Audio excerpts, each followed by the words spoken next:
Romantic story. चल। ख्वाहिश मेरी छोटी सी। राधे के माता पिता ने राधे की शादी एक सुंदर सी लड़की प्राची से कर दी थी। कुछ समय बाद राधे अपनी पत्नी प्राची को भी साथ ले गया। ले नहीं जाना चाहता था, लेकिन राधे के माता पिता ने बहुत समझाया, तब लेकर चला गया। राधे और प्राची की छोटी सी प्यारी सी गृहस्थी थी। शादी को 6 साल हो गए थे। मधुर संबंध और प्रगाढ़ हो रहे थे। शिबू 2 साल का हो गया था। अब एक और मेहमान बस 4-5 महीनों में आने वाला था। खुशी खुशी जीवन की बगिया महक रही थी। राधे प्राची का बहुत ख्याल रखता था। प्राची ने भी जीवन के हर एक पल में राधे को हद से ज्यादा प्यार किया। शादी के 5 साल बाद भी यूं लगता कि जैसे अब भी दोनों प्यार में हैं और जल्द से जल्द एक दूसरे के जीवन साथी बनना चाहते हों। रिश्तेदारों और करीबी दोस्तों के अलावा शायद ही कोई समझ पाता था कि दोनों पति पत्नी हैं। हाँ, शिबू के कारण भले ही अंदाज लगा लेते थे, वरना नहीं। यूं तो राधे और प्राची की शादी अरेंज मैरिज की तरह हुई, मगर सच यही था कि दोनों एक दूसरे को शादी से 3 वर्ष पहले से जानते थे और एक दूसरे को पसंद करते थे। दिल में एक दूसरे को जगह दी तो फिर कोई और दिल में ना आया। दुनिया एक दूसरे के दिल में ही बसा ली सदा के लिए। सबके लिए एक नियत वक्त आता है और इन दोनों के जीवन में भी वो नियत खूबसूरत वक्त आया जब माता पिता समाज ने इन्हें पति पत्नी के बंधन में बांध दिया। जीवन आगे बढ़ा और प्यार भी। राधे और प्राची के बीच हर तरह की बात होती। अमूमन पति पत्नी बनने के बाद ज्यादातर जोड़ों के बीच बहुत सारी बातें खत्म हो जाती है, मसलन राजनीति, खेलकूद, देश दुनिया, साइंस, करियर, हंसी मजाक आदि आदि। पर इनके बीच सब कुछ पहले जैसा था। हंसी मजाक, ठिठोली, वाद विवाद, एक दूसरे की टांग खिंचाए, एक दूसरे को खास बातों पे सलाह देना लेना, साथ घूमना फिरना, एक ही प्लेट में खाना, एक दूसरे का इंतजार करना आदि सब कुछ बहुत प्यारा था राधे और प्राची के बीच। ऐसा नहीं कि राधे और प्राची के झगड़े न होते थे, मगर वैसे ही जैसे दोस्त लड़ते झगड़ते मुंह फुलाते और आखिर में वही होता, चलो छोड़ो ना यार, जाने दो ना, सॉरी बाबा, माफ कर दो ना। गलती हो गई और दोनों एक दूसरे को गले लगा लेते। सब कुछ अच्छा चल रहा था, कहीं कोई कमी ना थी। जीवन बगिया प्यार से सराबोर थी। फिर भी जाने क्यों कभी कभी प्रेरणा उदास हो जाती, पर अगले ही क्षण अपनी उदासी झटक कर मुस्कुरा देती। राधे कभी शायद ही उसके उदास पर देख पाता और कभी दिख भी जाता तो प्राची कहती कुछ नहीं, यूं ही। शिबू के साथ दोनों के जीवन और निरंतर करियर की प्रगति से दोनों इतने खुश थे कि कई लोगों के मन में ईर्ष्या भी पैदा हो जाती।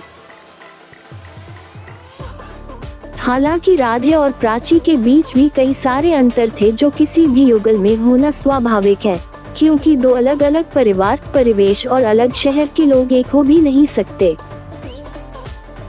परंतु दोनों ने एक दूसरे के साथ बड़ी सहजता से हर तरह का विचार बिठा लिया था। प्रेम चीज ही ऐसी है जो स्वयं का त्याग कर दूसरे को खुश रखने की कला सिखा ही देती है।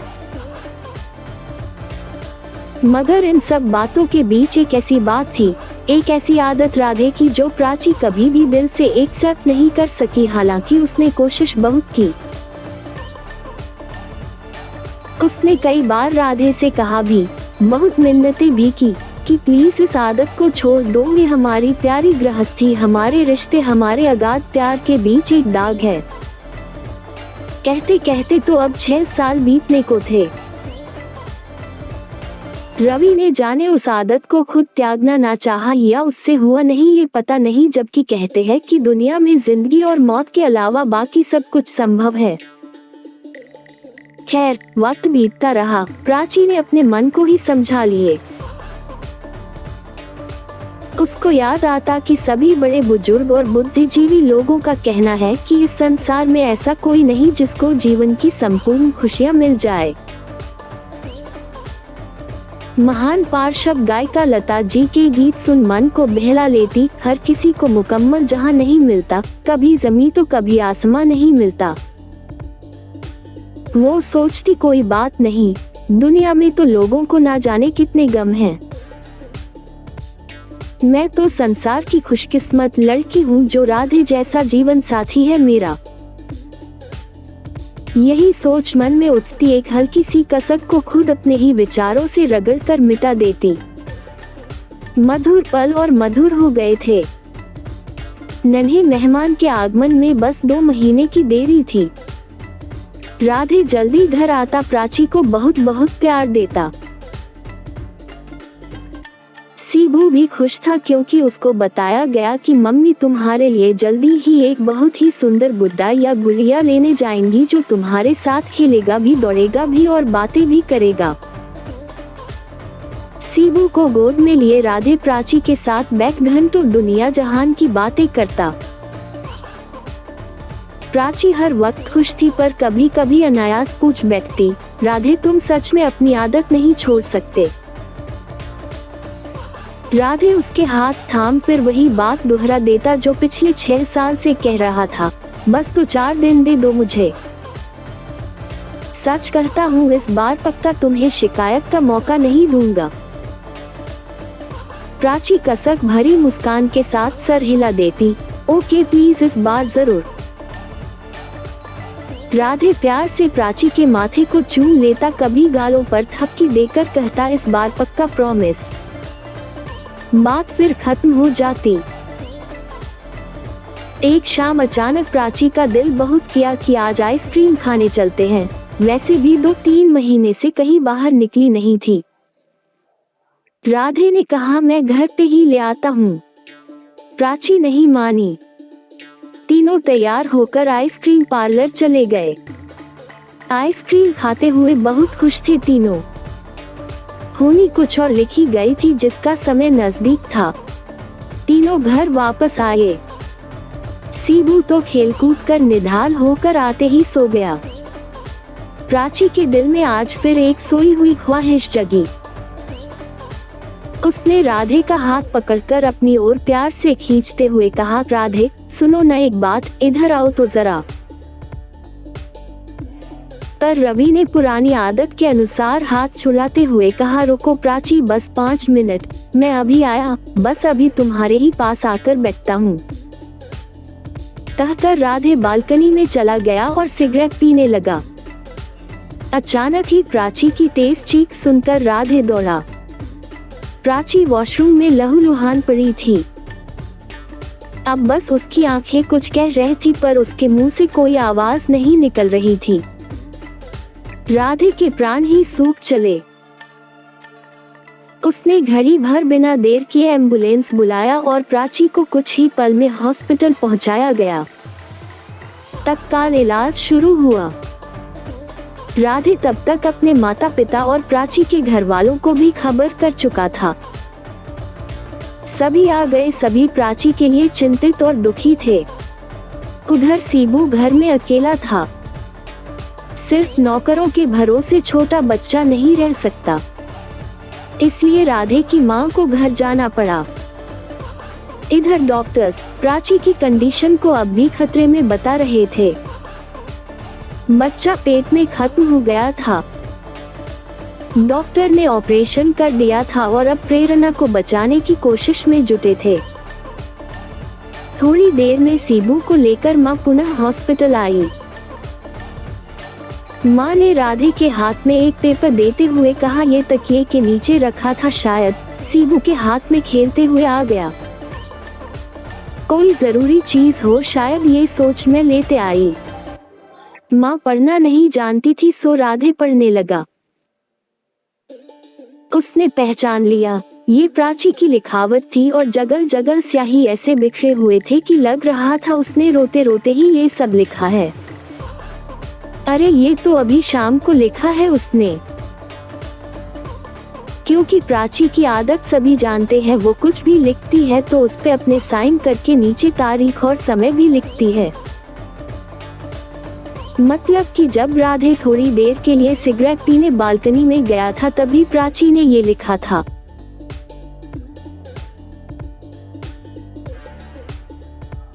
राधे पढ़ने लगा। पता है राधे, जब प्यार में हम दोनों सराबोर हुए थे पहली बार, जब हम पहली बार अपने अपने दिल की बात एक दूसरे से कहने को मिले थे, जो शायद हमारे प्यार की पहली ही शाम थी, उस दिन हमने समंदर किनारे बने उस कॉफी होम में समंदर की लहरों को साक्षी करके एक दूसरे से पूछा था कि हम एक दूसरे को ऐसा क्या दे सकते हैं जो सच में बहुत नायाब हो। मैंने कहा पहले आप कहो राधे। याद है राधे आपने क्या कहा था? आपको तो शायद याद ही नहीं है, लेकिन मैं एक पल भी नहीं भूली। आप ही ने कहा था राधे कि मैं तुम्हारे सांसों से अपनी सांसों को जोड़ना चाहता हूँ, बोलो दोगी मुझे ये तोहफा। मैंने आपकी आंखों में प्यार की सच्चाई देखी थी। उस एक पल में मैंने आपके साथ अपना पूरा जीवन देख लिया था।